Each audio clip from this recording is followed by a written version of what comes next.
Eugene, Oregon, hosting the final weekend of the U.S. Track and Field Trials. Been all across America.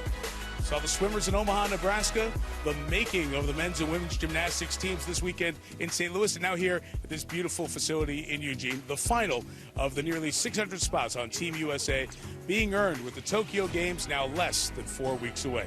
The week has been highlighted by spectacular performances here in Eugene. A world record from Oregon native shot putter Ryan Crouser, who let everybody know that he was going to break a 31-year-old mark with that tremendous throw. The emerging story of the speed stars of the U.S., highlighted by Sha'Carri Richardson winning the women's 100 in style. And Trayvon Bromell coming all the way back from major injury to take the men's 100.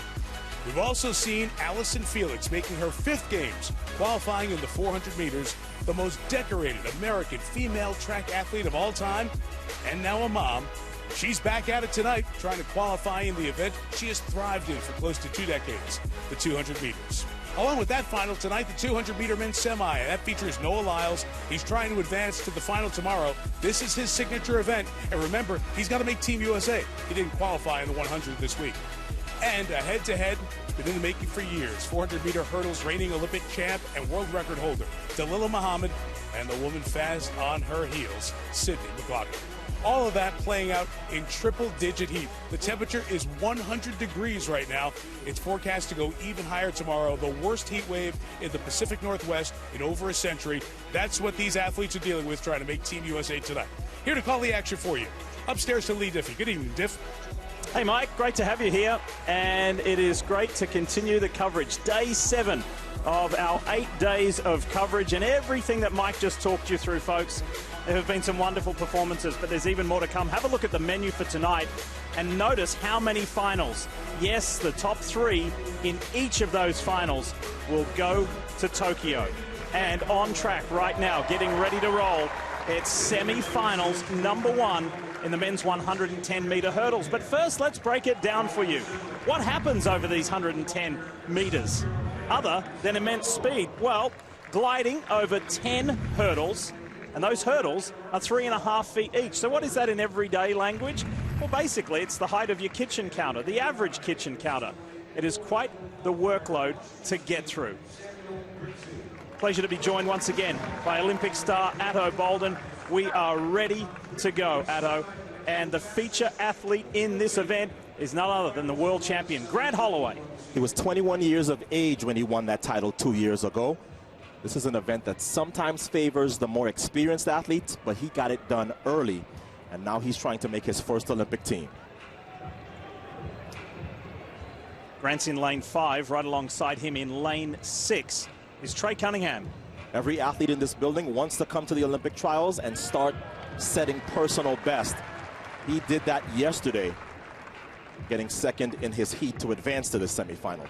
The All-American from Florida State. Yeah, he might be from Winfield, Alabama, but there's a lot of Florida State students cheering him on. There is the full field.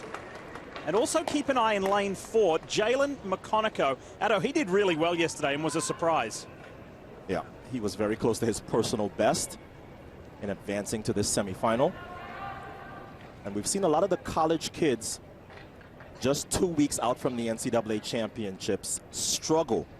But he's not one of them. He looked very good yesterday. So the world champion is in 5, Cunningham in 6, McConaughey to Grant Holloway's left in 4. Just quickly, Sam Brixey is in this. You may remember him. He was DQ'd yesterday. Appealed that decision and was given another berth. Here we go. Grant Holloway, center of your screen, those bright yellow shoes. Away he goes and is in a league of his own yet again. He ran 13:11 yesterday. What does it say today? 12:81. My goodness. That is close. The wind is legal. If that gets rounded down, it ties the world record. It's officially 12:81, the second fastest time ever run, and Holloway is ready for Tokyo. Nearly a decade ago, Aries Merritt set the world and American record of 12:80. He got within 100th of a second of that. And I started to say there's a little bit of a gap between Grant Holloway and everybody else in this field based on what we saw yesterday. He gave you a reminder of that today. Grant Holloway is dead center of your picture, and this was not close, and it was over early. He set the world record indoors this year and said, I have to work on my final 5 hurdles. I guess we can say that his coach, Mike Holloway, has figured out the final 5 hurdles, because if that was 1281 with nobody around, we are on world record watch this evening. And Grant knew that that was special. He was looking over at the clock. He eased up yesterday in his heat. There was no easing up right there. And look at how much that means. So top 3 go through to the final, and that's Grant Holloway, Trey Cunningham, and Jamal Britt. Here's Lewis Johnson. Lewis? Wow, Grant, was it your intention to come out here and try and break the world record today? The goal was just to execute at a very high level. I knew once I did that, the sky was the limit. And that close, what has to change in the final for you to not to just make your first team, Nothing. but maybe crack that 1280 mark? Nothing. The goal, continue to stay the same. Just execute at a very high level, calm down Okay. a lot, and get ready to go again. All right, we'll see you in the final. Lee. Grant has been consistent in saying it's not about the time, it's about me becoming an Olympian. Well, en route to that, he almost just broke the world record. So close. This 23-year-old from Virginia. And that's his coach, Mike Holloway, no relation, saying, yeah, you got it right. And you'll see Grant Holloway run in the final of the men's 110-meter hurdles later tonight. What a way to get going. We're up and running, but we're only just getting going. Still to come, 2 fierce rivals take flight. Another epic battle between 2 phenomenal athletes. The women of the long jump leap towards Tokyo. And a beautiful jump from Brittany Reese. The men hurtle towards glory. It's all right, Benjamin, who is just sauntering. And the sprinters are back for another turn in the spotlight Noah Lyles, world champion. as the U.S. Olympic track and field trials continue.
NBC's coverage of the US Olympic track and field trials is brought to you by Subway.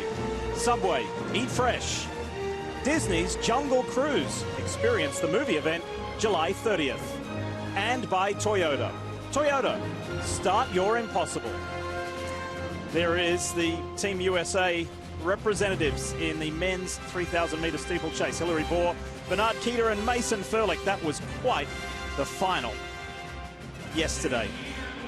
We're talking men's 110 metre hurdles. We've just seen something special with Grant Holloway almost breaking the world record. He did, Addo, break the trials record set by Alan Johnson some 25 years ago. He was quick. But let's move ahead to semi number 2. We're looking for the top 3 to go through to the final. The next 2 best times. That final is later tonight. Here's Daniel Roberts, lane 4. 2 years ago, he beat Grant Holloway at the national championships. Had a stellar career in college. And now he's trying to get on his first Olympic team. He made the World Championship team 2 years ago, didn't get out of the first round when he was disqualified. Right alongside him, Rio Olympian in lane 5, Devon Allen. Along with Daniel Roberts, he's the second fastest American in the hurdles this year. He was the only American to make the final in Rio. So the U.S. did get a medal in the hurdles at the last Olympics. That had never happened before at an Olympics that the U.S. attended. And you hear the roar from the crowd. He's an Oregon Duck. And keep going in the lane order. We move ahead to 6. This is 24-year-old Michael Dixon of South Carolina. He set a personal best yesterday in his heat to get here. And with this heat, and with the wind blowing behind them, everybody's ready to run fast. The first 5 across the line in the last semifinal set personal best, Lee. All right, who else should you look for? Jamar Marshall is in 1. Freddie Crittenden is in 2. Aaron Mallett is in 7. And Jarrett Eaton in 3. I expect Roberts and Allen to separate a little bit in this semifinal from everybody else. I don't think they are going to separate that much from each other. Both have run 13:22 this year.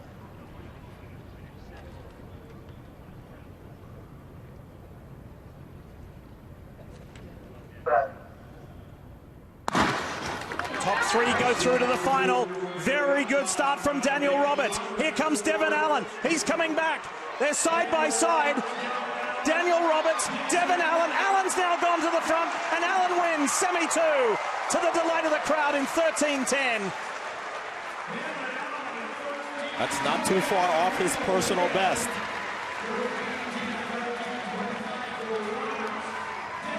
It's confirmed now at 13:10. He set his personal best here at the Olympic trials 5 years ago, 13:03. So that's somebody who is rounding into form just in the right time of the season. And don't think everybody isn't going to be affected by what they saw in the semifinal. But they can't be too concerned about that. You have to focus on what you can do. And Devon Allen and Daniel Roberts did put a little bit of space between themselves and everybody else in this semifinal, as I expected.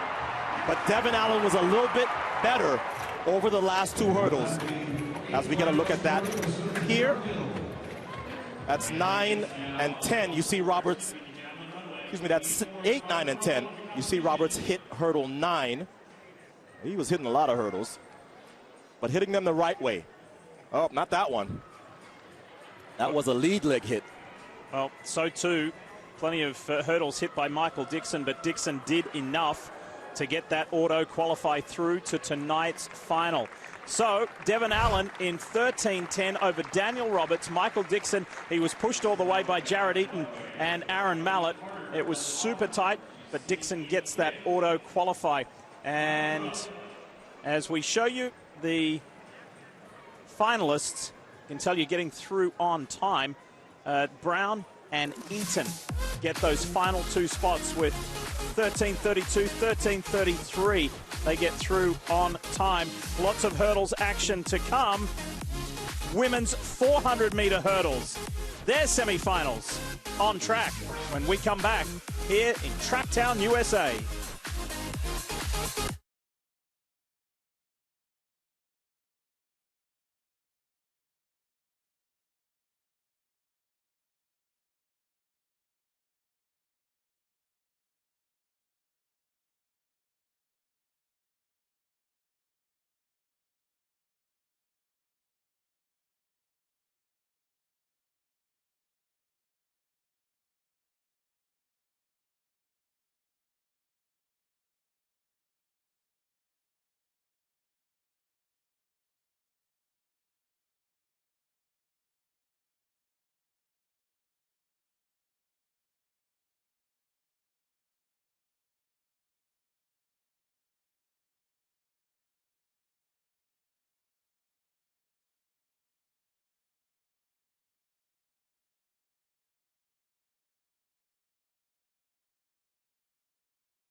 21-year-old World Championship silver medalist. That's Sydney McLaughlin. The New Jersey native is ready to run in the women's 400 meters semi-finals. That final will be tomorrow. Time to talk field events, and we say hi to Paul Swangard. Paul?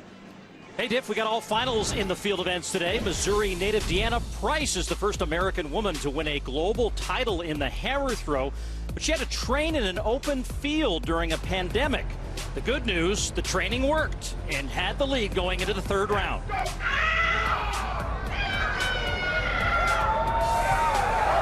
when that hammer lands, they measure it 262 feet 5 inches. That reaction because it's a new American record. And when you're on a roll, why not get in the ring and do it again?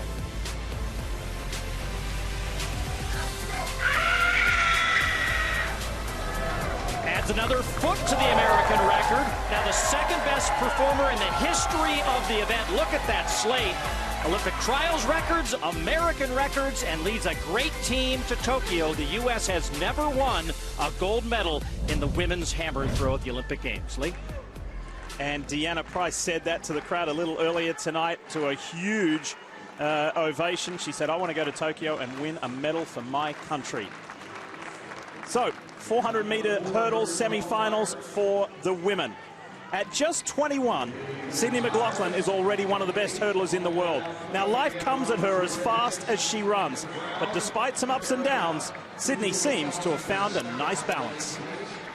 The move to LA has been a culture shock a little bit.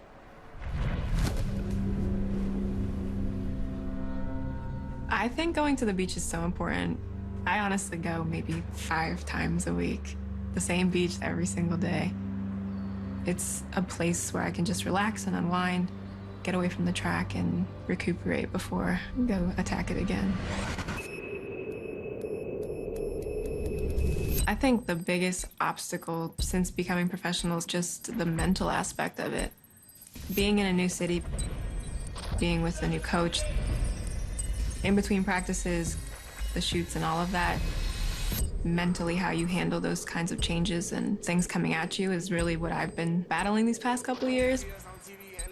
I feel like I've had to take some steps to mature a lot faster than I had originally planned. It's not always, laid out for me perfectly. There's no handbook. But at the same time, I know that there's a reason for everything that's happening in the position that I'm in.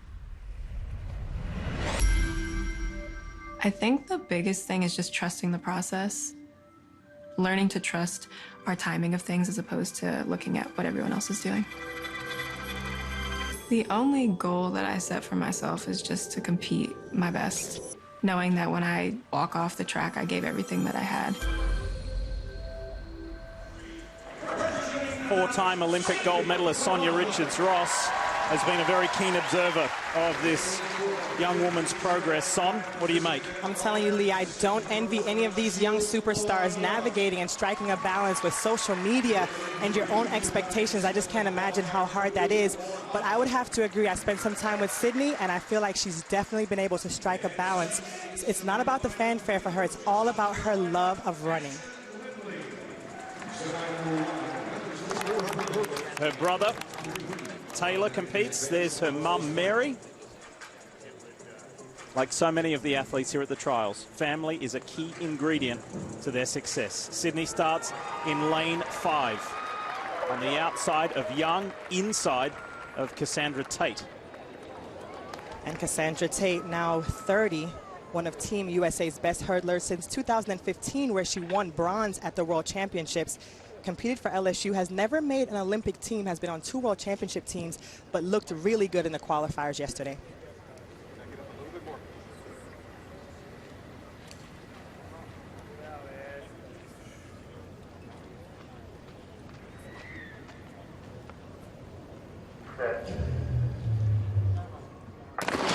Top 3 in each of the semi-finals will go through to tomorrow's final. There is Sydney McLaughlin, center of your screen. Good start.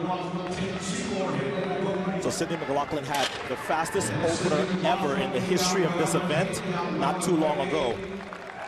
She has also refined her hurdling technique under Bobby Kersey, her new coach, and it's made this race so much more comfortable for her. She never looks panicked at any point during the race anymore. She's been doing everything right, working on alternating legs. She has incredible flat speed in the 400. Nenya Haley got off to a tremendous start and is running really well in lane 8, but now McLaughlin moves into the lead and is in a very comfortable cadence. No problem for Sydney McLaughlin. She's looking at the time and saving some energy. Winner of semi-final number 1. Haley gets second. Good strong start from Nenya Haley and good finish to confirm her spot in the final. Mum Mary McLaughlin likes that. And Cassandra Tate gets that third automatic qualifying spot. World records are rare. Yes.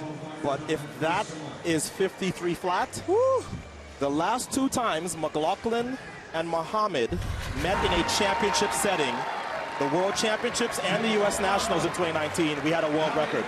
Sydney is looking like she's ready for a world record if it takes it. This is textbook semifinal running. She got out, got in control, and literally was able to coast home for the final 50 meters. Like Otto mentioned, 53.0. She's looking up at the board. She's completely relaxed. What does she have in store for us tomorrow? The world record is 52.1. You're telling me there's not another second in what she just ran? She's ready. And we almost saw a world record with Grant Holloway in the semi-final of the men's 110 hurdles. And there's plenty left in the tank for Sydney McLaughlin. And you see the cues there on the graphic. That means the automatic qualification. Those 3 women go through to the final. You'll see that tomorrow. Here's Lewis Johnson. Lewis? Thanks. All right, Sydney, you look so relaxed. It looks so easy. How comfortable and confident are you with steps, rhythm, everything here? Yeah, it's been interesting seeing the heat, seeing how we had to adjust, but really grateful to be able to come out here, get a good round, and excited for tomorrow.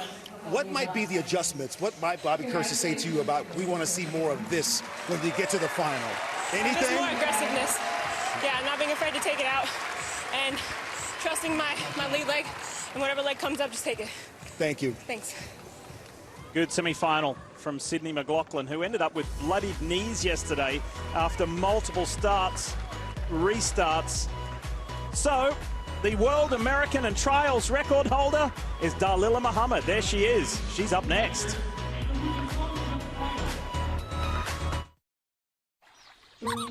This is Nisha. This is her customer, Beth. Hey, Beth. And this is where Nisha goes to focus. She calls it her Beth tub.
athletes trying to become Olympians to represent Team USA in Tokyo this summer. Second semi-final of the women's 400-meter hurdles, and we go right to the very top.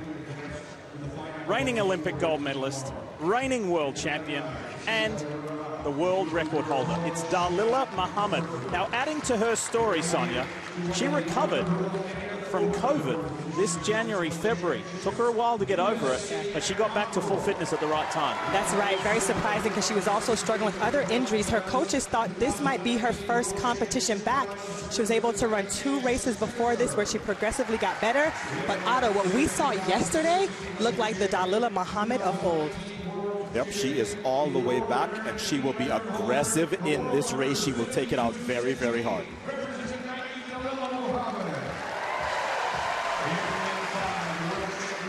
And that's about as flamboyant as it gets with Dalila. She's very humble. She is very humble. And running well at the moment and in good form is Shamir Little. She has a silver medal from the World Championships back in 2015, but she has a great lane draw because I guarantee you that her plan is, I am going to follow Dalila Muhammad and see if I can get myself into this final. Top 3 from each semifinal will be automatically qualified into the final tomorrow. Humphrey, Russell, Barber, they're all inside, Shamir Little and Dalila Muhammad. On the outside, Ashley Spencer, Anna Cockrell, and Shannon Meisberger.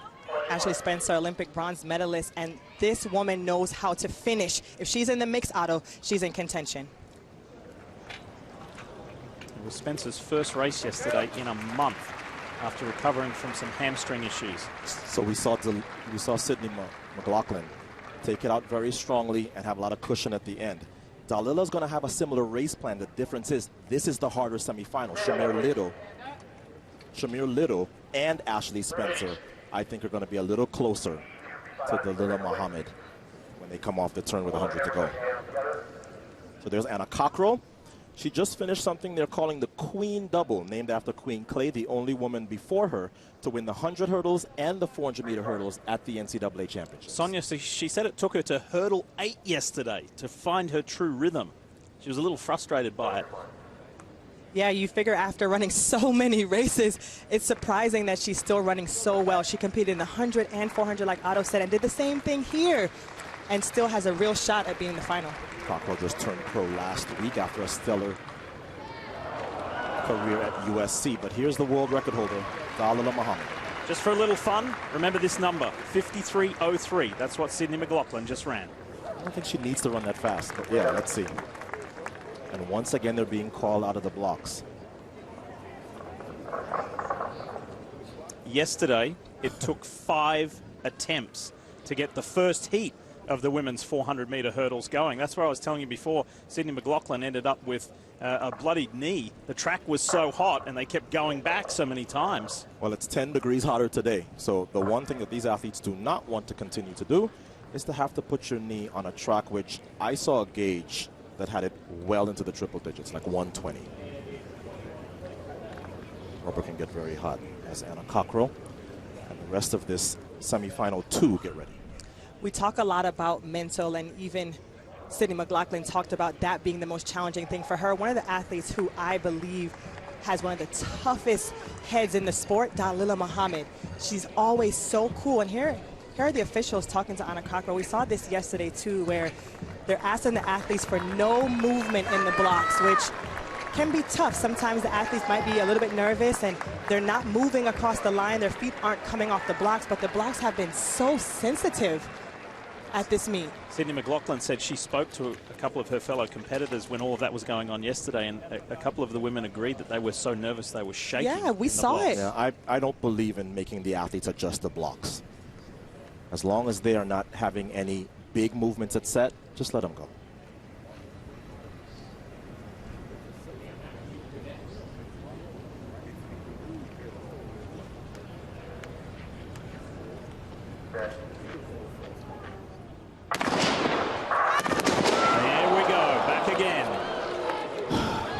This is going to be infuriating. And okay, so if you've never seen the 400-meter hurdles before and you're thinking, okay, a false start, that happens. It almost never happens in this event because this is not an event where you're trying to guess the gun or get a jump on the gun. So here's everybody coming up for set. See if you can see any big movements. Nobody's moving. Nobody's moving. But as we've said all week, I think the blocks are set to be so sensitive that any movement on those pads is creating that tone in the starter's ear, and that's why they've been calling them up, and now they're shooting a second gun. And Ada, you mentioned this is the tougher semifinal. When you saw Anna Cockrell walking back from the block, she put her hand on her stomach and her chest to cover her nerves, to get her breathing under control. This is difficult when you're competing at this level. There she is in the toughest semifinal to make an Olympic final. Ashley Spencer went over to her and just grabbed her on the arm and just trying to calm her down. She's been told she's not getting into set quickly enough. This young lady has been running an indoor season, an outdoor season. You think the problem's with her, that she doesn't know how to get into set? Of course she does.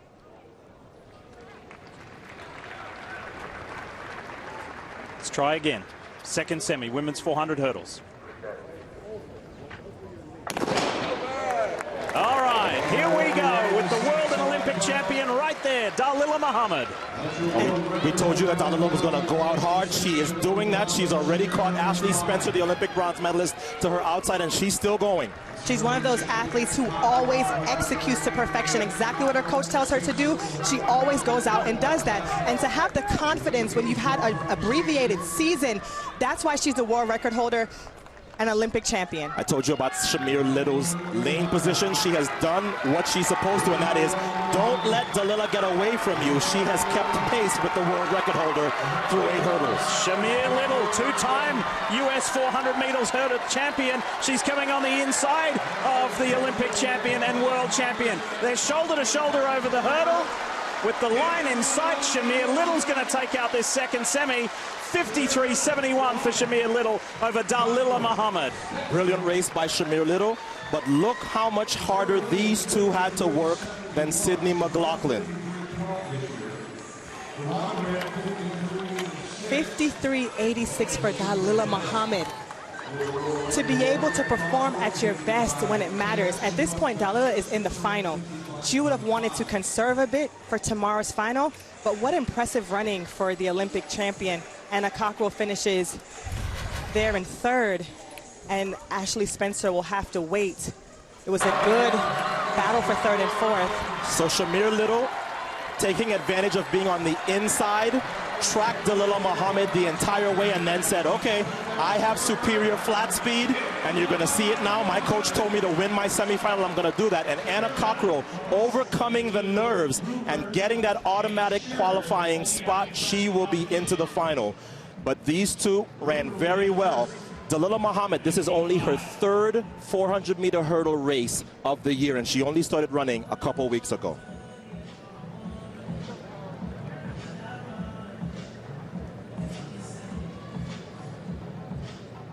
Shamir Little said she'd really love to run a personal best at this meet, but more importantly, she wants to make that team. It's going to be an interesting final, isn't it? Here's Anna Cockrell. She gets that auto qualifier, as Sonia and Ado mentioned, and Ashley Spencer and Dionka Bookman make the final on time. So Shamir Little, Dalila Muhammad, Anna Cockrell, the auto qualify. Let's show you who's going to the final. And the last two there on time, Spencer and Bookman. The final is set, and that's tomorrow on our final day of competition. Coming up, men's 400 hurdles, and one of the best in the world, Rai Benjamin, runs next.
For the best players in the women's game, Georgia has major implications. Championship golf returns to the Atlanta Athletic Club for the KPMG Women's PGA Championship on NBC.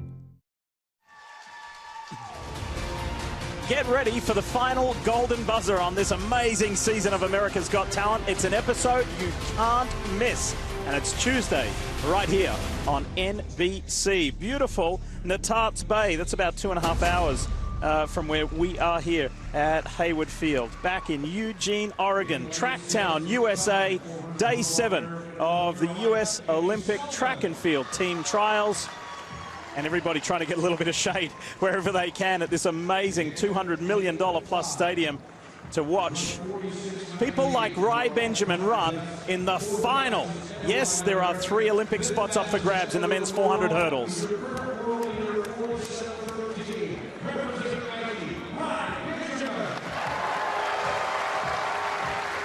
Only 2 men in history have run faster in this event. He got the silver medal at the last World Championships. But he's looking this year like anything is possible. The world leader. And remember Grant Holloway, there's a gap between him and the performance of everybody else in that field. There's a gap between him and everybody else in this field. And in front of him in lane 6, that's Kenny Selman, had the fastest time in the prelims and the finals. In 2018, he was the U.S. champ. He was plagued with injuries in 2019. One of the athletes that the off year 2020 really benefited. He's looking in great shape. And in lane 7, it's the 21-year-old Cameron Samuel. He's 3rd fastest in this field, the 2021 Pac-12 champion. He'll start in lane 7. And this is wide open for opportunity, folks. There is not a single Olympian in this field. There will be 3 new Olympians at the end of this race. Well, it's wide open behind Rai. Exactly. Yeah, true. True. I feel like he has something special in store today, guys. I do. He watched these trials in 2012 and 2016 on television, dreaming to be here. He's here now, and there's an Olympic spot waiting for him. Rai Benjamin with that white headband. Center of your screen. Let's go. He waited to be able to represent the United States, and now he is on the path to doing that. Very conservative through the first 3 hurdles. On the outside, that's Rosser that's gone out very hard, 2nd from the left. I expected Rai to be a lot more aggressive in this first part of the race, but I'm thinking he's going to turn it on here and really stake his claim, which he's done right on cue. And what will he run this final 200 meters in? His friend and former roommate, Michael Norman, has made the team, and he said that really fired me up. And now he's fired up. The trials record is 47:37. Let's see how quick he goes.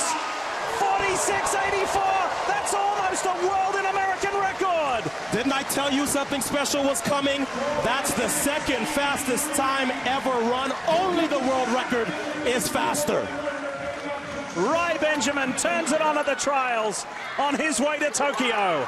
And he looked so easy for the first 200. He didn't go to his guns until the final 200 meters of the race. But when he did, he went with everything that he had, and he completely separated from this field. What a dominant performance by the young superstar who is on his way to his first Olympics, Rai Benjamin. So let's give some credit to Joanna Hayes and the rest of the staff at USC. They have prepared this young man. He was injured going into the World Championships 2 years ago, made no excuses, ran, got the silver. He just stamped himself as the favorite for Olympic gold now. So going with him to Tokyo, Kenny Selman and David Kenzera with 2nd and 3rd. Top 3 get those Tokyo spots. But how about that? And Rai saying, I was that close to a new world record. Oh, I think he'll be back. He's going to have some more shots at it. And Sonia told you, the first half very conservative, and then it's almost as though he hit the 200-meter mark and said, okay, let's get busy. And he's looking up at the clock, running at this pace. Literally, Otto, if he just adjusted the front part of his race just goes out even the first 50. The world record is his. I don't know if he thought he was on pace to run this fast today. Sometimes when you're running at your best, it feels so easy. I remember when I broke the American record, I couldn't believe it. I was like, that was 48.70? It's the same way he looked today, completely under control, and an American record. Well, Sonia, coaches will tell you, your best efforts feel the easiest. And I'm sure if you ask Rai Benjamin, did you get a sense you were on that kind of pace? He'd say, well, I knew I was going fast. I didn't know I was going that fast. Second best ever, Rai Benjamin. And there is Joanna Hayes, Olympic champion at 100-meter hurdles, congratulating Rai Benjamin. And speaking of big names, Edwin Moses, 1988 trials record has fallen to the hands of Rai Benjamin with that 46.83. Look at the Olympic rings next to the three.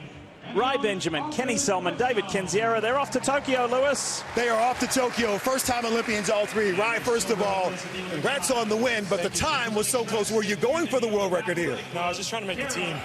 I knew I was going to run 46 because of how I felt in the rounds, but I was just trying to see how low of a 46 I can go, but, you know, I wish I broke the world record, but it's all right. It's all right, I'll take it. You are going with your buddy and teammate, Michael Norman. What will that be like to be on the team with him? Special, real special. I saw him do it last week, and that really inspired me, and I'm just happy, man. I'm so freaking happy right now. It means a lot, so I'm looking forward to it. And your teammate, Kenny Selman. Kenny, you had to deal with the COVID year, being off last year, but somehow it worked out for you. Explain how and what the moment means. Yeah, it worked out. I switched coaches, actually, the year before COVID. And, you know, they always say don't switch coaches in Olympic year, but it worked out. I had an extra year with my coach, so I got more time to train, more time to understand his system. And it worked. I was ready last year, but now, I mean, this is unreal. I can't even find the words right now. And I wonder if David can find some words. In 2016, you were out in the semifinals. Right. Here you are now, a first-time Olympian. What do you think? I mean, it's incredible. You know, I had one word in my vocabulary. That was believe. Believe in yourself. Get through the rounds, survive in advance, make it to Tokyo. And that vocabulary worked. Gentlemen, congratulations. Yes, sir. Lee? Hey, nothing better than going to the Olympics at the trials with personal bests. 1, 2, and 3. For Rai Benjamin, this was an incredible performance that saw him almost eclipse the world record. He says, yeah, missed it by that much. But maybe in Tokyo, and he's going to have the big showdown with Karsten Warholm, the world champion. Can't wait for it. At CDW,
What's going on, people? Kevin Hart here. And I'm standing with Olympic silver medalist Sandy Morris. Now, you are a pole vaulter. Is that true? That's right. You consider yourself strong? Maybe a little bit. Maybe a little bit. Ha! And I'm challenging you to a pull-up competition. Okay. He can reach the bar, folks. I don't like you looking at me. It puts pressure on me. All right, I'll look over here. Okay.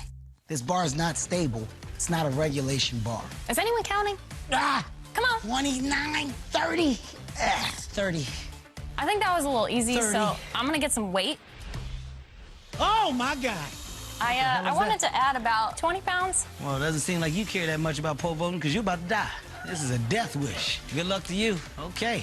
Oh, my God. He wrapping around. Oh, my God. This is how white people die all the time. Do some more. Let's give it up for Sandy because she likes snakes. All right, Sandy. Oh, my God. Bye. That's how it happens right there. That's how y'all die. Oh, I hope Sandy invites Kevin to her house in Arkansas where she has a whole bunch of more reptiles. And, you know, she's a star in the reptile category, but a pretty good pole vaulter as well. A lot of silver to her name. And trying to make another U.S. Olympic team with the idea of upgrading to gold. This was her first attempt on the day. At 15 feet 1 inch, makes it over the bar and celebrates that. But the story this year is Katie Najat has a lot of inspiration, but one special story for her is her first coach, her dad, Mark, who passed away when she was younger at the age in 2007. Every competition, she writes her dad on her shoe, touches it before her jump, and had him in mind going down this runway. This vault at 15.5 would get her to Tokyo. And sails over the bar. Not only will she make her Olympic team, but she is a legitimate medal favorite in the women's pole vault. Lee? Terrific performances from Katie Najat and Morgan and Sandy. All right, so the women's 10,000-meter final was moved to earlier today where temperatures were cooler. And this is how Kara Goucher and myself called it. Is the winner of the women's 5,000 meters that was run on Monday evening in 93-degree temperatures. Elise Cranny felt really good in that race, and she felt good because she was running with her Bowerman teammate, Carissa Schweitzer, who's also going to Tokyo. Cranny and Schweitzer have had a great start to their trials, going 1-2 in the 5,000. They come in here ranked with the 3rd and 4th fastest times ever by an American in this event. Cranny ran it for the first time this year, and here we see Emily Sisson. A lot of people are saying, look to Emily Sisson to win this women's 10,000. It's about to start. You see multiple waves of athletes, and there's a good reason. 41 women have taken the gun to participate for a shot to Tokyo. We already had a shoe come off there at the very beginning, but this is 41 women on here we see trying to get that shoe back on, losing time already. She'll have to be really calm and collected. The race should not go out too fast. She'll have plenty of time to work her way back in here. We see they're keeping them separated for a while here. There's so many women on this track that this is a little bit dangerous as they'll come to cut in. There's 41 women that started here, and this is unusual in a 10,000 meters to see them come around 2 turns before they're allowed to cut in, but this is done to try to help prevent from falling and spilling and the jostling that will inevitably happen when they cut in and come together as one group. Unfortunately, it was Elena Tabb of Allison Park, Pennsylvania, the athlete that had the problem with her shoe. And that's not the first time we have seen that in these Olympic trials. Certainly the case, that was the case in the men's 3,000-meter steeplechase with Sean McGorty. He was able to recover and make the final. Let's see what Elena Tabb can do over these 25 laps around Hayward Field. Well, that was a pretty quick start. That was about a 70-second lap as I saw for the first lap of this race, which would be 4:40 mile pace, which is very, very quick. So I would assume that this will settle in a little bit more once the nerves get out and people settle into position. You know, I think people were nervous about that cut-in. So many women coming together in one place on the inside lane, and I would expect that now we'll see this start to settle in a little bit. But Hurley really took that out in a 70-second first lap. Kara, a lot of people look to you for your experience, your advice, your thoughts. If you were in this field, in these temperatures, how would you play this race? You know, I would be waiting. I would be waiting till at least 8 kilometers before I did any moves, and it would depend on how confident I was in my kick. At my prime, I would have waited till 200 to go. At other stages, I probably would have gone at around 8K to squeeze it out with 5 laps to go. This is going to be fascinating. We get to watch this whole race unfold, and we get to see all the different strategies play out. But I think in the heat, you need to protect your body early on. The more relaxed you can be, the less you press, the better you will be overall later in the race. Lauren Hurley paces the field at the moment, the former triathlete who competed collegiately for Clemson. And she hails from Mount Pleasant, South Carolina. She is at the front at the moment. And, you know, thinking about the temperatures, because it is a topic, that's why we're staging this event earlier in the day. You know, the front runners in the 5,000, Elise Cranny, Carissa Schweitzer, Rachel Schneider, all going to Tokyo. That was the first thing that they commented on, is how they had to be clever architects of their own race in the 5K because of those temperatures. Yeah, you know, the heat plays a big role. We saw a lot of ice vests at the beginning here. I liked how Gwen Jorgensen kept her vest on until the very last second. That is what you want to do. You want to keep it as long as possible. You know, there's all sorts of things you can do to help yourself during the heat. Most of these women are not wearing deodorant today. They aren't wearing sunscreen. They aren't wearing lotion. You know, they're tucking ice down in their uniforms before the race started. They were wearing ice vests as long as possible. They definitely did not warm up as much as they normally do, and they didn't warm up with as many clothes as they normally have. All these things are to keep cool as long as possible and to let your body stay calm as long as possible, because it's inevitable that the heat will set in today as these temperatures continue to rise, as the race progresses, and you just want to protect your body as much as possible. Well, let's go down trackside and join Lewis Johnson. How is it down there, Lewis? Well, Diff, it's really hot down here. That's really an understatement. Track temperature says about 82. I would guess that the temperature is probably over 100 on the track itself. And just a dangerously hot weekend. And I would say that that place where everybody gets ready, the warm-up area, you could have called it, changed the name to the Stay Cool area. All of these athletes were doing what they could to try and stay cool area. The most that we saw were these ice vests. We also saw athletes with cool towels around their neck, like that yellow one there, and then some other devices on the wrist. I spoke with several coaches back there, and they said that most athletes went out for a little jog about 1 hour before this race started, just 15 or 20 minutes, and once they came back, they put the ice vest on, and they wore them through stretching, and about 75% of them wore them all the way out here to the track. Everyone happy that the race is rescheduled, and one coach said if it had not been rescheduled, he would have called it a death march if this race had been run in the afternoon. Lee? The good thing is, behind where we're talking to you from, behind the grandstand here on the front stretch out the back in the warm-up area, that was covered in shade this morning. So that was at least some respite for the women to get going. There is Rio triathlon gold medalist Gwen Jorgensen, and Cara, you witnessed her being one of, if not the last, to take her ice vest off. Yeah, I thought that was a really smart move by her. You know, you want it on as long as possible. And we also saw Rachel Schneider with the ice on her wrists. You know, wrists and back of neck are immediate cooling points for the body. We saw a lot of people dumping ice or dumping water on their wrists and the back of their neck right before they started. A lot of people tucking, again, the ice into their uniforms, doing anything they can to keep the body cool as possible, and psychologically just knowing that you're doing something to fight it. It helps a lot. 21 laps to go here at Hayward Field in the women's 10,000. This year has been a road of challenges to overcome. But if it didn't happen, I probably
runner-up in the London Marathon.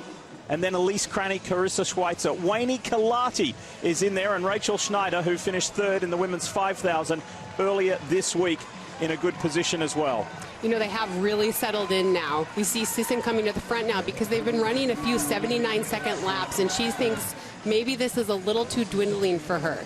She doesn't want it to come down to a blistering last 3 laps, so she's thinking now, maybe I should stretch this out a little bit. This is a risky move, you know. Sisson is certainly one of the best women in this field, one of the fastest women in this field, but it is still early on in the race. They still have 20 laps to run, so this is a little bit risky to be pushing from this far out. We saw Emily in the Olympic marathon trials in February of 2020 in Atlanta. Unfortunately, she was not one of the top 3 in that race. She had to drop out after mile 22. That was pretty frustrating personally. So this is another opportunity. This is another shot to represent Team USA for Emily Sisson. You know, Emily Sisson trains in Arizona where it is blistering hot, so she's used to the heat, but she's not used to the humidity. So this is an interesting tactic by her to take it here. And she's followed closely by Natasha Rogers, who in 2012 finished second at the U.S. Olympic trials, but did not have the standard and was not able to go on to the London Games.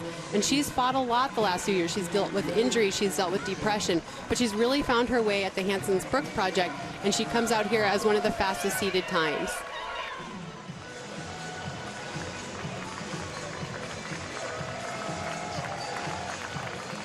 Emily Sisson looking comfortable up front. 19 laps to go here at Hayward.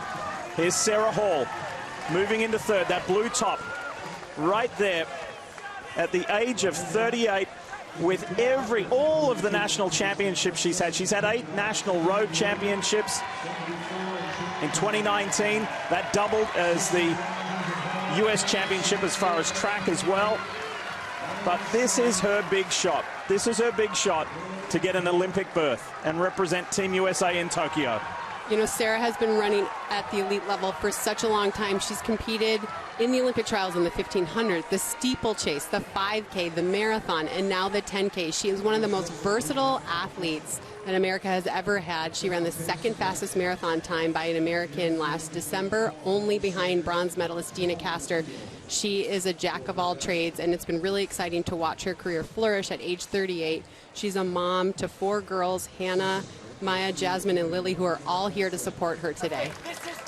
She's coached by her husband, Ryan Hall, marathon superstar, who we see right now on our screen. And guess what? They're not only super talented at the sport that they love, but they're pretty good at improvising as well, because when they arrived in Eugene, well, of course, there were rental cars wanted by everybody, and there was a little bit of a shortage. So they had to be clever and say, well, we need some wheels. We'll get a U-Haul. That was very clever. I love this picture of Ryan behind the wheel there. But you know, that is the Halls. They just get it done. They travel a lot. They are adaptable. And that's how they've been their whole career. So it's no surprise to me that they figured out the car in a pinch, no problem. As the racing continues at 10,000 meters, back inside the oval here at Hayward Field as we check in on the women's pole vault. Just one vaulter left in the competition. That is the winner, Katie Najat, lining up for her 2nd attempt at 16 2 3/4. And she's had that height all day. That is a new Olympic trials record, the best vault in the world this year, and a new lifetime best. And she gets to keep jumping. We'll see how high she chooses to send the bar here coming up in a moment. Also coming up, the clock ticking towards the women's 200-meter final. Allison Felix trying to add another race to her Tokyo schedule.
The three-ring circus that is track and field takes us over to the long jump runway where some Texas charm joins us. Tara Davis, who broke Jackie Joyner-Kersey's 36-year-old collegiate record earlier this year down the runway.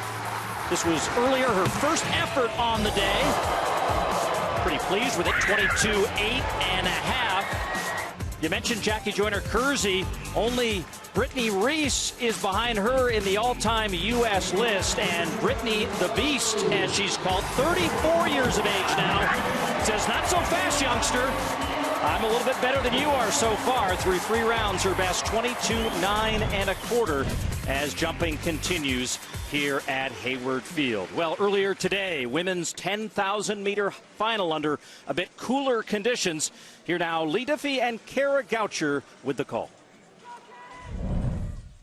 9 laps remaining. And Emily Sisson, Elise Cranny, Carissa Schweitzer, the top 3. There is no great surprise to be saying that at this stage of the race. There really isn't. All of these women are in contention. I'm excited to see Monson up there. You know, she doesn't have some of the accolades of these other women, but her training has been going extremely well, and especially her strength-based training.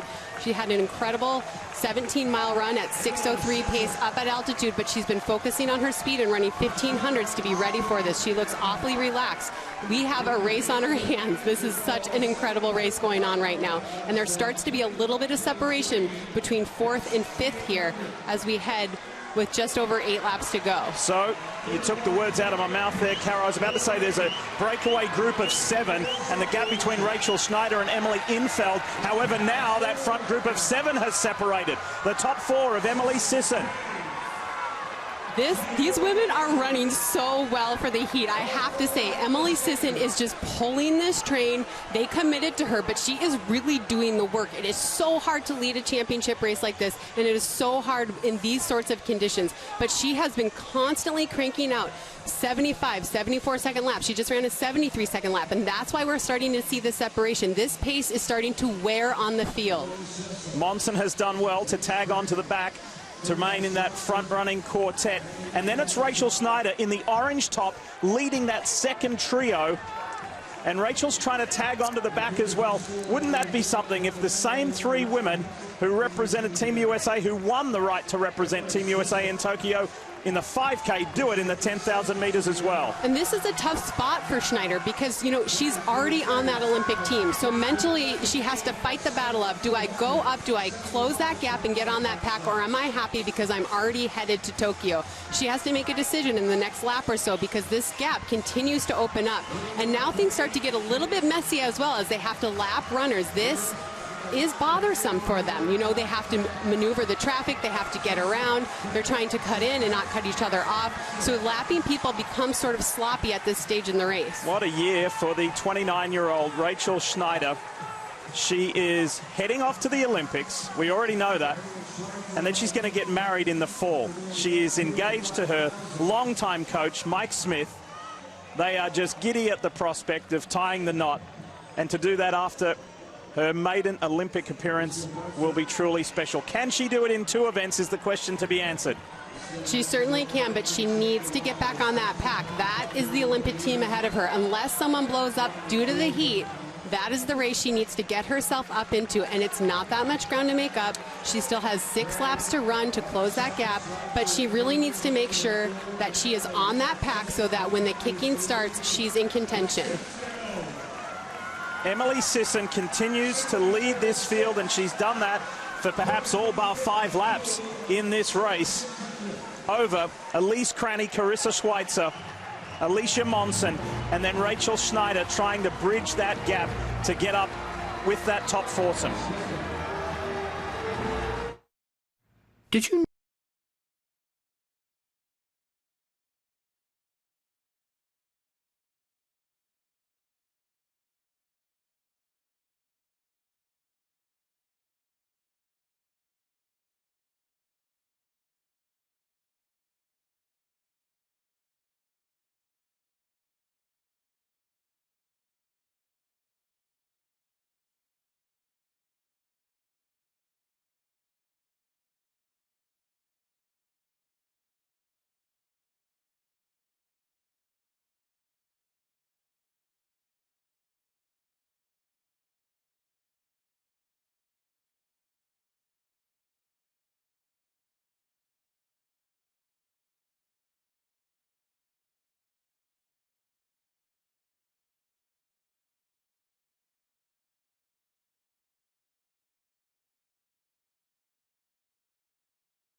The waiting begins. The women's 200-meter final just coming up in a few minutes. Gabby Thomas and Allison Felix getting ready, and we're enjoying some fabulous field event finals tonight. The women's javelin is now complete. Kara Winger, 8-time U.S. champion, trying to make it 4 Olympic teams. She says this will be her last attempt at making a team, and she comes through with a throw of 201 feet 8 inches, going up against Maggie Malone, who won both the Olympic trials and the NCAA title back in 2016, and waited till the 5th round to unleash her best. 2:08.4.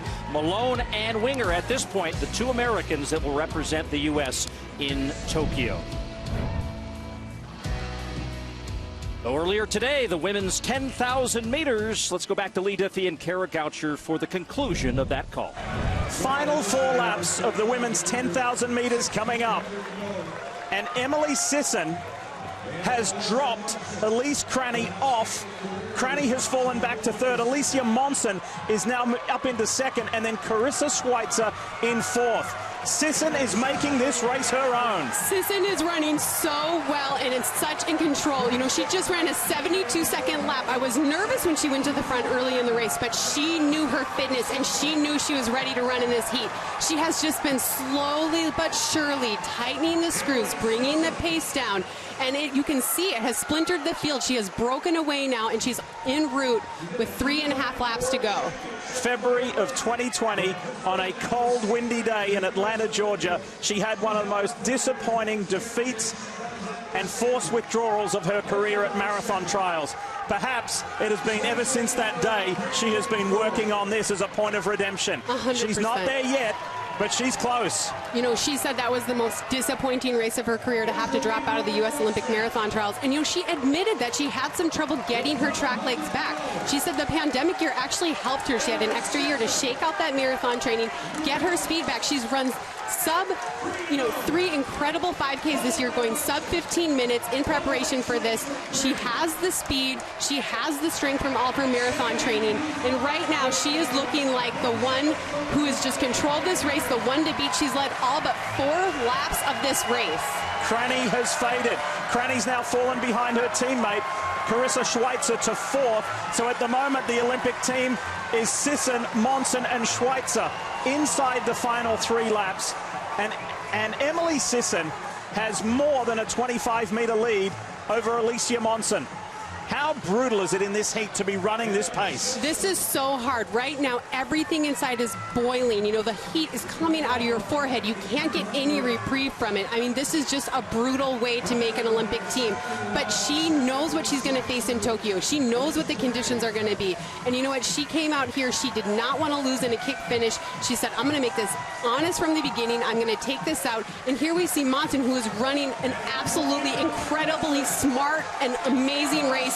She is in 2nd place here with just 2 laps to go. She has been so smart, moved her way up, covered the moves, and now she finds herself in 2nd place.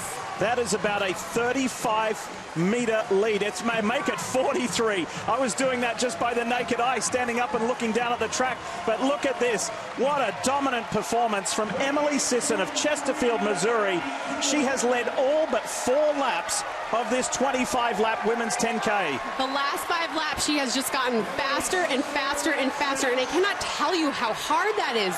She isn't with a pack of women. She has no one to look up at. She is just getting this from within herself. She is continuing to put down the hammer and continuing to pull away more and more and more, and that is all coming from within herself. What a performance. In 85-degree heat, this women's 10K was moved earlier in the day because projected triple-digit temperatures here at Hayward Field in Eugene, Oregon. And if you're going to make your first Olympic team, what a way to do it. You're going to hear the bell here in a moment for Emily Sisson. This is such an incredible effort. What a hard-fought, well-earned spot she's getting here right now. She has just continued to ratchet that pace faster and faster and faster with each lap, all on her own, by her own will. She took control early. Everyone was feeding off of her. She had no energy to feed off of. She had to find it from within herself, and she has just controlled this field, and she's obliterated this field. The gap is colossal between first and second, let alone first to third. What a commanding performance from this 29-year-old. Emily Sisson is in a race of her own.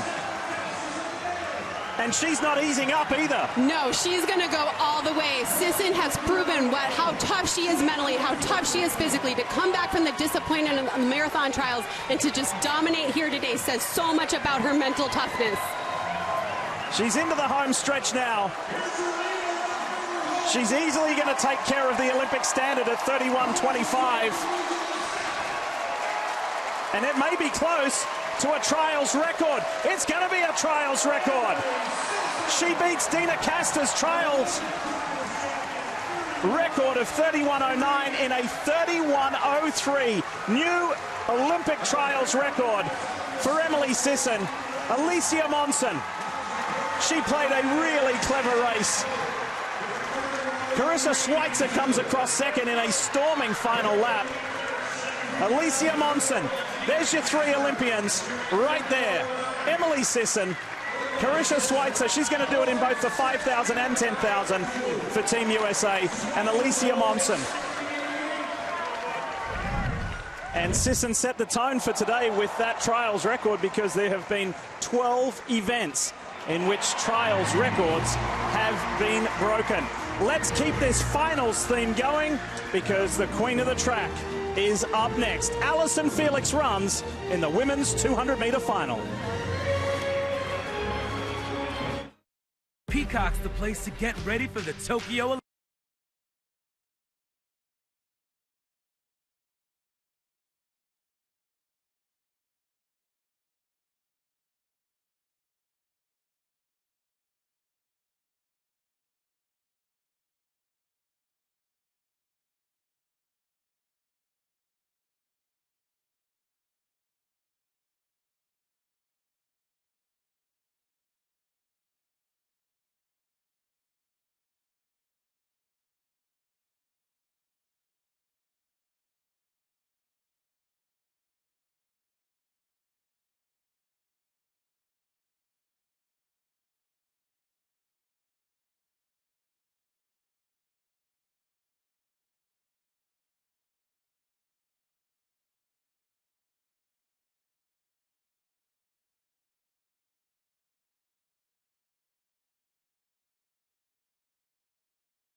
"17 years ago. That's 18-year-old Allyson Felix, essentially half a lifetime ago for her, winning The 200 meters at the 2004 U.S. Olympic trials. It's something that she has done on a regular basis throughout her trials career on through 2008. Three-time world champion in this event. The Olympic individual gold medal that she won was in this event in 2012, coming off the success in trials there. So through the years, it's been the 200 meters, and it's been Allyson Felix making Team USA. She has already made this team in a different light now. As a mom, her daughter Cameron was born 2.5 years ago. That's the inspiration for Allyson's return run. Allyson Felix on her 5th U.S. Olympic team by virtue of her performance, finishing second in the 400 meters earlier in these trials here in Eugene. But now it's her signature event. It's the final of the 200 meters, and Allyson has said that this is the end of the road, so this is the last time we'll see her in trials, a stage where she has starred over the years. No matter what happens in the next 20 seconds or so once the gun goes off, it's been one of the most remarkable careers. No female is more decorated in terms of Olympic medals than Allyson Felix. Will she have one more show here in the 200 meters? Lee Diffie, back up to you. And Mike, isn't that the wonderful thing? She's got nothing left to prove. She can run for fun. Allyson is in lane 7. Out wide in lane 9 is Tamara Clark. NCAA runner-up in this event. We've seen a lot of the NCAA stars really struggle here. Competing here 2 weeks ago, she'll need her best race to factor. Here's Olivia Battle from Ohio State. And she has been running very well. She was second in her semifinal to get here. I think the two collegians on the outside are who Allyson Felix has to get by if she's going to make this team. And here is Felix making all mamas around the world proud. She's already on the team. Says this will be the final time that she races at these trials. She won here 17 years ago as an 18-year-old.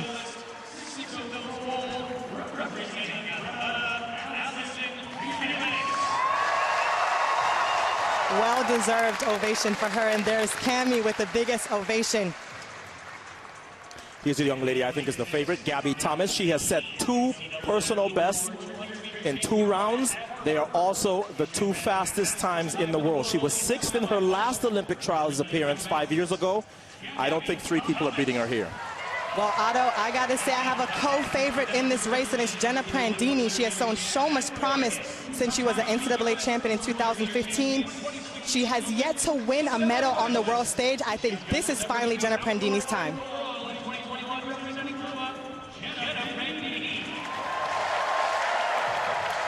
The Oregon faithful loving the appearance of Prandini. And here is Desiree Bryant, the U.S. champion 2 years ago.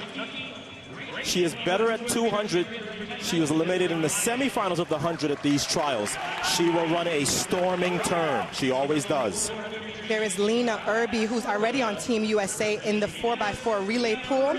She says she struggled with crippling anxiety pre-race, but has worked with a sports psychologist and making tons of progress there.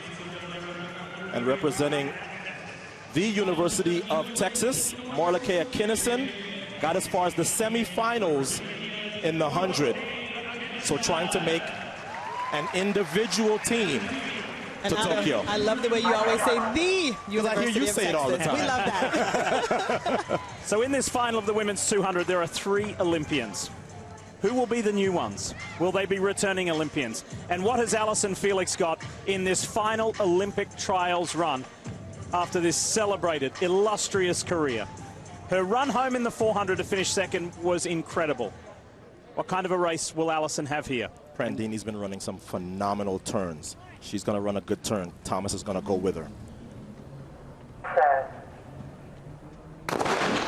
Felix third from the left, all in black there, lane 7, but on her inside, watch Gabby Thomas. And Gabby Thomas has already made up the stagger on Allyson Felix. Allyson has to hold on. Thomas is gone. Prandini is gone. Here comes Jenna Prandini in the white in the middle. It's Prandini and Thomas. Thomas is going to hang on though. Coming to the line to win the women's 200. Gabby Thomas is going to Tokyo. 21:62. That's one of the fastest times ever in the event. 21:61 corrected now. The wind is legal. Personal best again for Gabby Thomas. 3 rounds, 3 personal bests. That's the number 3 time ever. And she came across the line with her arms in the air. She won this race from wire to tape. What a phenomenal performance for Gabby Gabby Thomas, who has really set up a perfect season, Lee. She's been running hundreds. She's been running 400s. What does that do? Prepare you for stellar 200s. 21:61. These Olympic trials are on fire. Another trials record has been smashed. Allyson Felix says farewell to the crowd. She finishes 4th, but we'll see her in Tokyo. And you will see this young woman, a decorated athlete, the Harvard grad, Gabby Thomas, runs a phenomenal 200, and this is how she did it off the turn. One of the best half laps ever run. I had said that Allyson Felix had to get by one of these collegians. One of the collegians battle held on for a third. She's on her very first team. But Prandini and Thomas came off the turn, but look at this surge by Thomas towards the end. Well, if that's 21.6 with your hands in the air, you're ready to run faster. And it means that Shaunae Miller-Uibo and Dina Asher-Smith, the world champion, will look at this race and go, okay, we've got some company. That's your favorite for Tokyo. She put the hands in the air for her 3 best friends from college who are here screaming and cheering her on. And what a beautiful embrace from Allyson Felix. And Gabby Thomas can't believe it. 21.61. The existing trials and Hayward record was 21.69. She's off to Tokyo. So too is Jenna Prandini and the youngster Anavia Battle. How about that, Lewis Johnson? How about that, Gabby? 3 personal bests in 3 rounds, and you are now an Olympian. What do you think? I'm speechless. I mean, I don't know. I've been working really hard, and it's such an honor, and I really am still trying to gather my thoughts. I can't believe it right now. It has happened. Jenna, this is your home, Oregon. The roar of the crowd. What did that mean to you as you now make this team in your individual event? It's so special to get to run here. I always feel the love of Hayward Field, so to be able to come out and qualify for the Olympics is pretty special to be here. Yeah, and Anavia, you're holding the American flag, which means you're going to Tokyo. Tell us about the smile and the emotion. I'm just happy. I'm just overwhelmed right now. I'm just happy. It's perfect. Congratulations. Okay, Lee. The joy of knowing that you are on your way to Tokyo. 2 first-time Olympians right there. And Gabby Thomas and Anavia Battle, and Jenna Prandini as an Olympian again. Look at the determination on Gabby Thomas's face. The determination turns into elation across the line, knowing she wins here at trials and is off to Tokyo. For Allyson Felix, it was a top 5 result in 5th. Great job. Final Olympic trials run in her amazing career. The Olympics are calling, and the track is calling for 200 world champ Noah Lyles. He's coming up soon. You'll see him here on NBC. Truthfully,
There she is at 35, Allyson Felix, the queen of the track.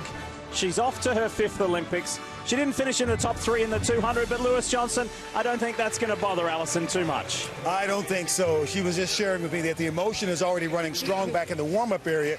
Bobby Kersey, her coach, was shedding tears before she came out here to run this final. And so, Allyson, 17 years ago, you came to these Olympic trials and you won your first race. Just help us understand the journey that has brought you to this moment. Oh, my gosh. I feel like I've grown up out here. I can't thank everybody enough for going on this journey with me. It's been so special, and I can't believe that this was the last time around, but I couldn't have ever asked for more.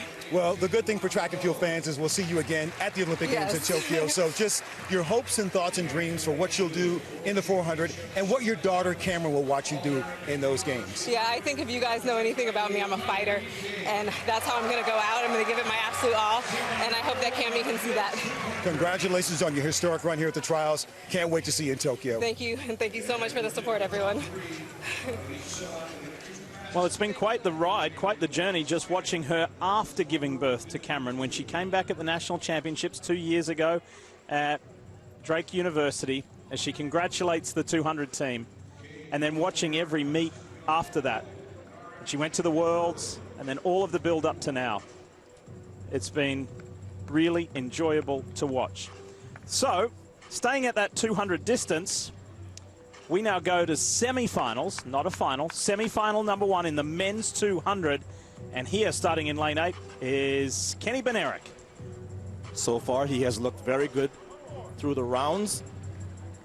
He ran the 100 here and finished in 4th in the final. And this is Fred Kerley, who was also expected to run the 400 meters here. He's number 6 all-time in the 400, but competed in the 100 and made the team. What will he do in the 200? Here's the full field for you. There's Matthew Bowling, the youngster from Texas. Matthew's starting in lane 7. LaShawn Merritt, the 3-time Olympian. He's in 4, right in the middle. Here's Isaiah Young. He'll start out of lane 6. He made the semifinals in the 100. This is his better event. Ran a season's best in his opening round heat. He's going to need another one to qualify for this final. Kerley on the outside. He'll be in 9. Top 3 go to the final, and that's tomorrow. I talked to Fred's coach. He's been struggling with a little bit of an ankle injury, and that's why he's a little bit conservative on the turn, and he's planning to really hammer home here. We'll see if he has anything and able to catch this field. Kenny Bednarek. Kenny Bednarek is looking good. Fred Kerley is coming back. Not quite close enough. Fred Kerley may have to rely on time. Isaiah Young with a good run, but it was Kung Fu Kenny Bednarek. 19.90 officially now for Bednarek, so he has booked his spot into the final. Hard to run down 1990. I think he gave himself a little bit too much work to do, and Kenny Bednarek looked really good through that run. So you see Bednarek second from the outside. He went right by Fred Kerley. And Kerley spotted these guys a little bit too much distance, trying to rely on that strength to run them down. But Bednarek, Young, and Hudson were the first 3 across the line, leaving Kerley on the outside. As you said, Lee, having to rely on time if he's going to make the final. And we'll only know that at the conclusion of the next semi-final, but there is Kenny Bednarek. Really good run. Fred Kerley. He's already made the team, by the way. He's going in the 100. So we'll see if he makes the 200 final based on his time. Well done, Andrew Hudson, following Bednarek and Young home. There's one more semi to come, and it features the world champion in the 200. There he is, Noah Lyles. He runs next.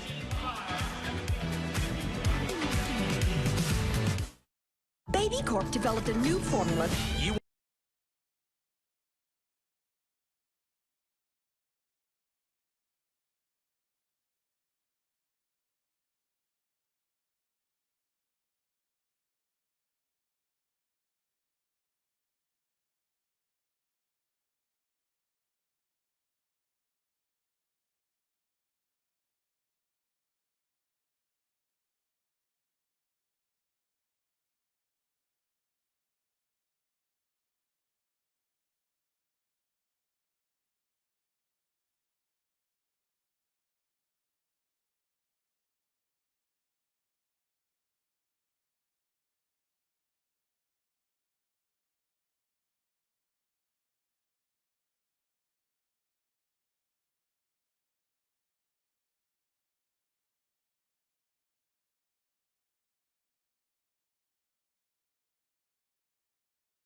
NBC's coverage of the US Olympic track and field trials is brought to you by Uber Eats. Tonight, I'll be eating Uber Eats. Hotwire, book beyond your wildest means. And by the new movie, The Boss Baby Family Business. You can see it Friday. And there is Team USA's men's discus team, Mason Finley, Reggie Jagers, and Sam Mattis. Speaking of field events, let's check in with Paul Swangard. Paul? Yeah, let's put a wrap on our Saturday night finals. First, the women's long jump. We had a little bit of drama in the later rounds. This is Quenisha Burks, was an NCAA long jump champion while at Alabama. Comes down on her 5th round jump and moves herself into the top 3, 22.10. And that jump allowed Tara Davis to confirm that she's on the team, congratulated by her boyfriend Hunter Woodhall, who's also qualified in the Paralympic Games. 2 new first-time Olympic qualifiers in the long jump in Davis and also in the pole vault, where Najat was the winner. First-time Olympic trips for Lala and Najat. Lee, lots of celebrating going on, and rightly so. 1 semi-final down, 1 to go in the men's 200 meters on a very warm triple-digit evening here in the Pacific Northwest. It has been very hot. It's been hard work, but it hasn't stopped the amazing times. And I don't think it's going to stop this man here. He's ready to perform. The world champion, Noah Lyles. Usually when he's doing this pre-race, he's ready to go. The world champion tried to do a double at these trials, only finished 7th in the 100, so here is his last remaining chance at making Team USA in Tokyo in an individual event. Also in this heat, his brother Josephus. I know they're excited, but I was more concerned, how is their mom Keisha feeling in the stand? So I texted her and she said, I'm excited and nervous all at the same time. This is surreal for me. When they were in the 8th grade, they both said they wanted to be Olympians, and here they are with an opportunity to do just that. She says it's been a long road for them, full of adversity, but here we are, teamwork. Addo, what do you make of Noah starting in lane 8? Is that going to suit him or not? No, it's perfect for him because the strength of his race is the final 100, so this gets him off the turn quickly. Let's turn to run in lane 8. On the inside of him, though, 2 very fast youngsters in lanes 5 and 6, Terrence Laird and Arian Knighton. Terrence Laird, who won the 100 at the NCAAs and second in the 200, opted to not run the 100 here and focus on the 200. I think it was a really good decision for him. He's looked really good through the rounds. And this guy in lane 6 broke Usain Bolt's world under-18 200-meter record. He turned pro, and that's the only reason why he will not get credit for having broken Noah Lyles' high school national record. He ran 20.04 in his opening round heat. He's only 17, but I guarantee you he is going to factor in this race. He's in lane 6. He's already got this guy's attention, Noah Lyles.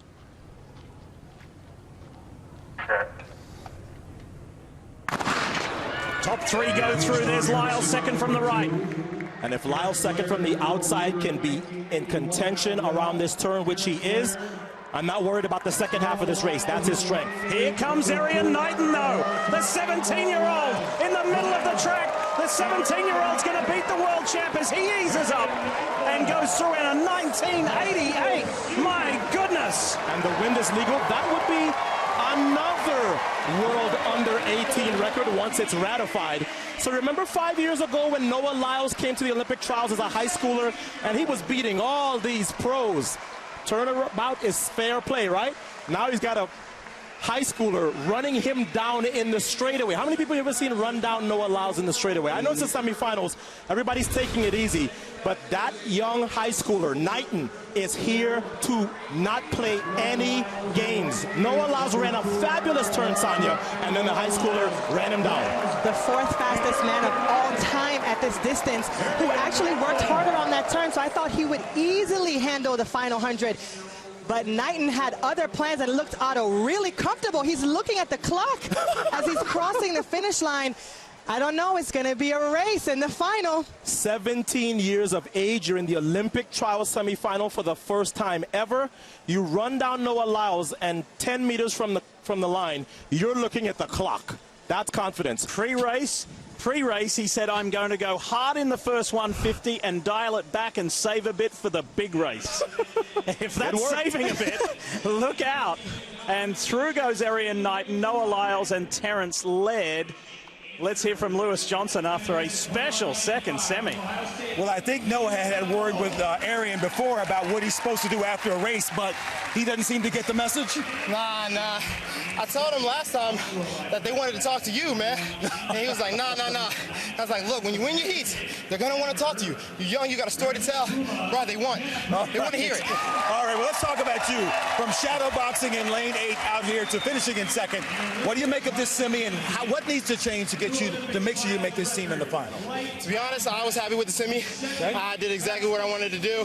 Arian just had the same plan. Okay. And, he was behind me, but that's never an excuse. So, I'm just getting ready for the final now.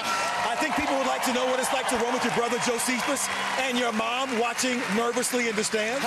It's exciting. I always love it. I told him before, I've never seen a better duo. So we're going to come out here, and we're both going to give it our all. All right, Noah, see you in the final. See you, thank you. Unfortunately, brother Josephus didn't make it through on time. Fred Curley, Kyrie King get those final 2 spots in the men's final that you will see tomorrow. Guess what you're going to see next? You're going to see world champion Grant Holloway, who almost set a world record in his semi-final in the men's 110-meter hurdles. No more semis, it's finals time. There are 3 spots to Tokyo up for grabs, and you'll see it next.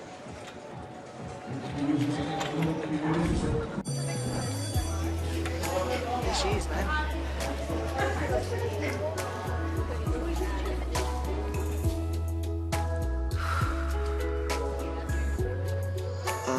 Hey, Maya. Hey, Mike. I was thinking if you want to go to the school dance with me. Yeah, totally. Experience the moment from anywhere. Toyota. Start your impossible. You can do better! Let's go get a freshly made footlong from Subway! Like a classic Italian BMT on freshly baked bread. Thanks, Tony! Thank you!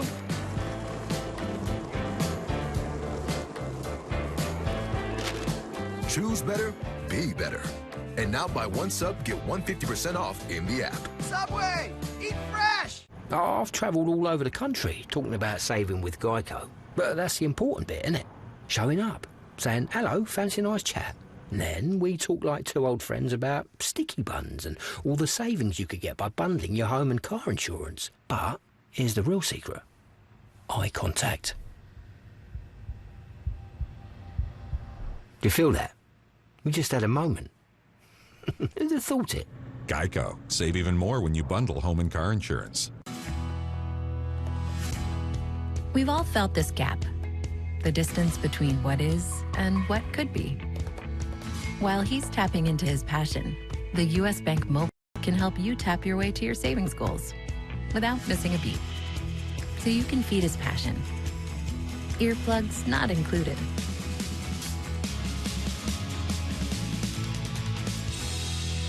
U.S. Bank. We'll get there together.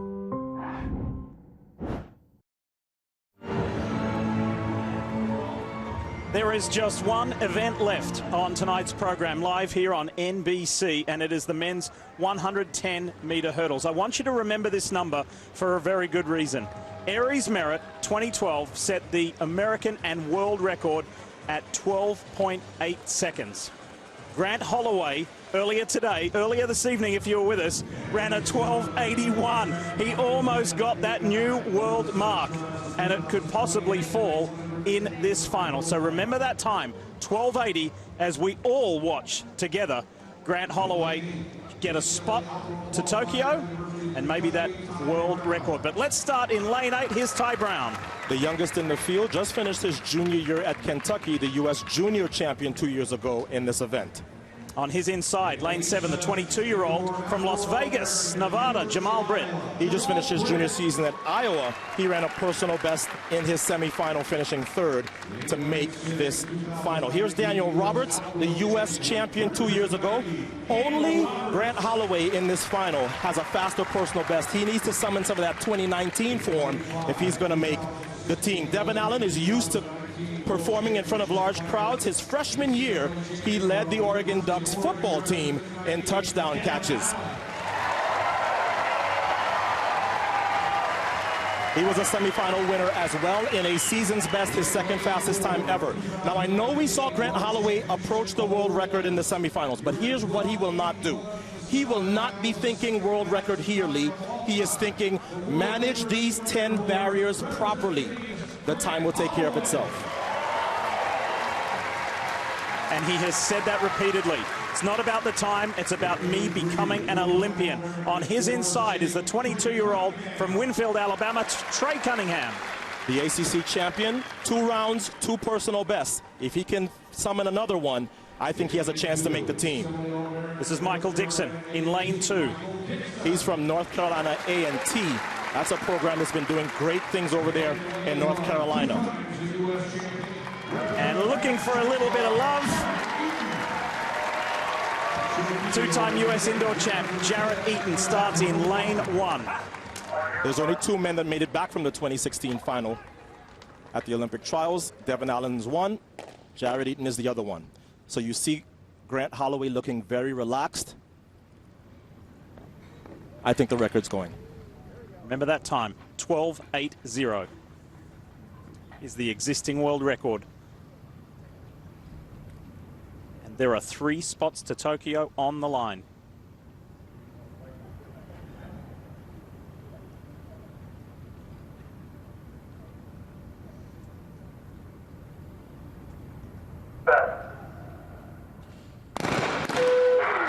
And they're going to get called back. Who did the starter have his eyes on? What did he not like? Now, false starts at these trials has been a little bit of a hot topic. Too much of a hot topic.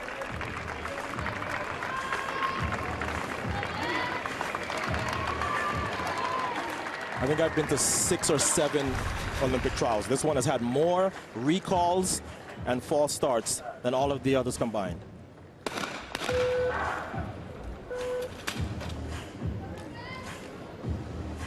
You see lane 1? That's Jarrett Eaton.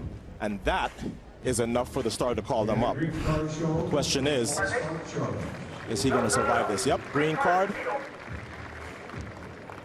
So Jarrett Eaton in lane 1 will be told, sir, please come up and hold for set so that we don't have to shoot this gun multiple times and possibly disqualify you. How does that affect Grant Holloway's mindset? Grant, I think he's been around long enough. He's had all those collegiate seasons at the University of Florida. I'm just thinking if this is going to take away from a possible record. Still think it's going to happen, though. Grant just looked too good in the semifinals. As long as he doesn't press, I think the record goes. Does this man, right alongside him, Devin Allen, go back for a second Olympics? Daniel Roberts, Trey Cunningham, who else is looking for that 3rd spot? Nothing is a guarantee, and we have seen that multiple times in these trials.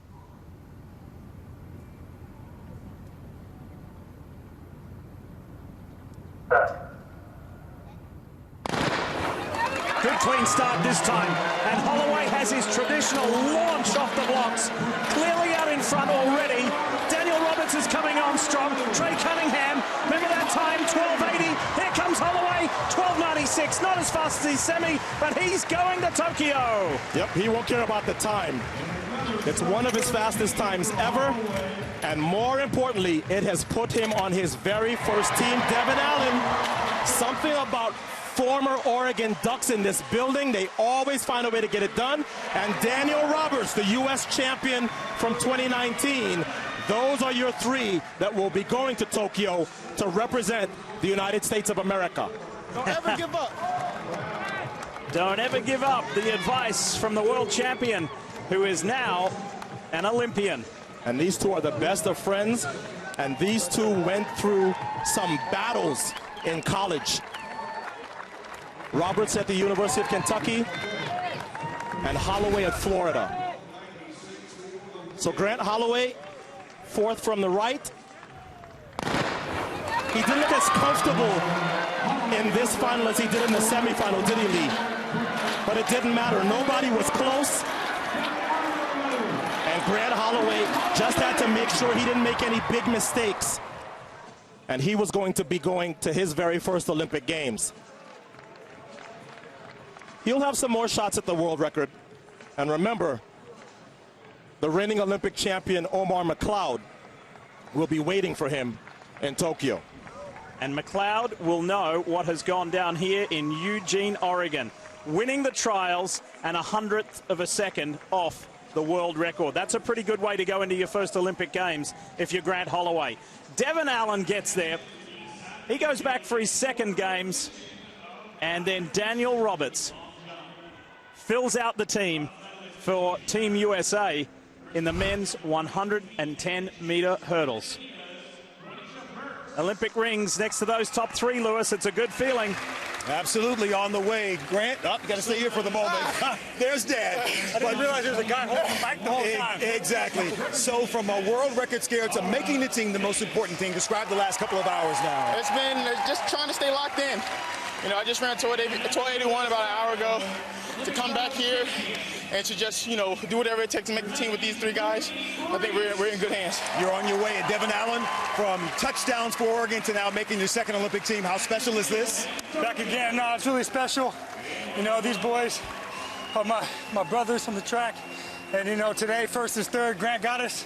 You know, and he just ran the second fastest time ever. So that's all right. But we're going to Tokyo, so that's all that matters. You are. Daniel, you're going as well from 2019 national championship to now being an Olympian. What do you think about it? It means the world, man. This past season has been crazy for all of us.